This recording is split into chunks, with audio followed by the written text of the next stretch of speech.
Sir Henry IX. Hey, Brian, I have an issue about complimenting women. I have the words to say, but it doesn't want to come out. Oh, I get that. I don't know if my mind triggers or tells me that she's going to get offended, rejected, or I'm going to be laughed at. Well, it all has to do most likely with some aspect of nice guy syndrome, toxic shame, and there's some fear. Because if you give a compliment, you're raising the tension. If you tease her, you're raising the tension. If you say you're a dork, that raises the tension. And if you say you're fucking beautiful, that raises the tension. The fucking makes it even more tension oriented. If you just say you're beautiful, that raises the tension. So what I want to say there, or if there's something sexy about the way you move, or you look, I said this to a girl one night. She was walking and she'd just taken off her high heels, and I'd seen her earlier in the high heels, and she was gorgeous. And I just said, and she was such a sweet girl. And I hadn't met her yet. This is when I met her, and I said, "Oh, your feet are killing you." And she said, "Yeah, these high heels, high heels can hurt sometimes." We'd been at a party all night dancing, and I said, "Yeah, I could see that, but I appreciate it." And she's like, "What do you mean?" And I said, "High heels." I said, "They make your ass look amazing, I got to tell you. And so I really appreciate that you wear them." I was really sincere. She loved it, and that was it. So that's a compliment. Again, a lot of tension in that. It's the tension you're most likely running from. You're afraid of offending in some way, shape, or form. And that's what's going on. So you have to start doing tension practices to get used to tension. And I have a basic practice for that. It's really simple. Get a journal, a small one you can carry in your pocket, preferably written, not in your phone. You'll forget about it. And then start a tension journal or a confidence journal, however you want to call it.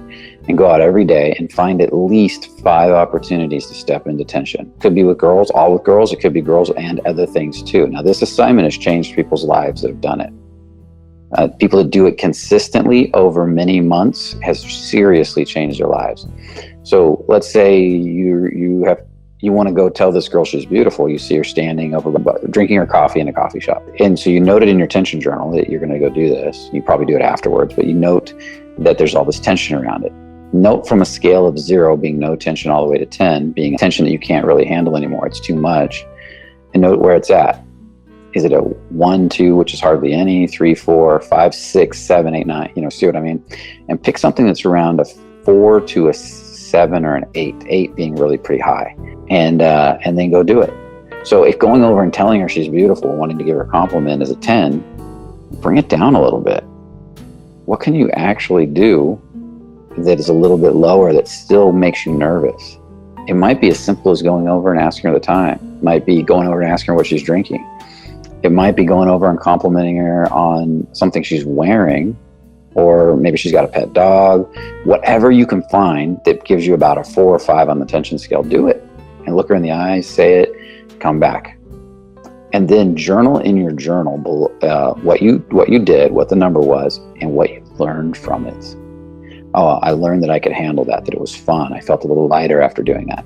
Do that at least 5 times a day with different areas. You can do it all with women if you want, but just get something be at 5 opportunities where you're somewhere between 4 and 8 with tension, and then write down what you learned from it. Then read everything you learned, what you realized, what felt good, whatever you wrote down in the book right before you go to bed. So you take that into your sleep. Okay? So that's your brain, that allows your brain to reprocess while you're sleeping. And just play with that. And if you do that every day, it won't be long before you're getting what was an 8 comes down to a 4, then eventually comes down to a 2, and then you got a new 8. And compliments might take a month to come out. They might take 2 months, but they start coming. Because as long as you keep lowering the scale and you see that scale going down, you're going to realize you're getting more and more comfortable in the tension. And that's what will change your life. I gave this assignment to a guy in Europe once, a group of guys. And this one guy did it. He bought a really nice journal, actually, and he did it every day. And inside of about 6 months, he emailed me. Maybe it was even less than that. And he said, in this period of time doing this, I've already gotten a new job that pays 9,000 euros more a year, a new girlfriend, and we're happy, super happy together. We're just moved in together, so I have a new place to live. And my life, he goes, in untold ways has changed all across the board. He goes, I'm happier than I've ever been in my life. Thank you. He did it every day. Okay, and now I'm going to give you one more way to do it. Do the same thing, but then once a week, maybe twice a week, take a half hour to an hour and just walk through a busy area and do as many things as you can and journal them down. So you might get 10, 20 things in there that day. You might get 30 things in that hour. That's great. And that's just once, twice a week. And then let that process. That can have a huge impact on the speed at which you grow. That's like, that like compounds it huge. So this is what we call the tension or the confidence journal.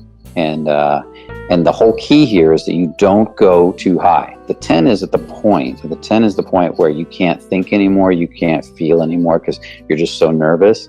That's like the circuit breaker popped on the circuit breaker panel. That's what you don't want. You don't want the circuit breaker to pop because there's no learning there. That's why you want to keep it from a 4 to a max an 8, maybe just a 7. There's growth in there, but not so much that it blows you out where you can't think.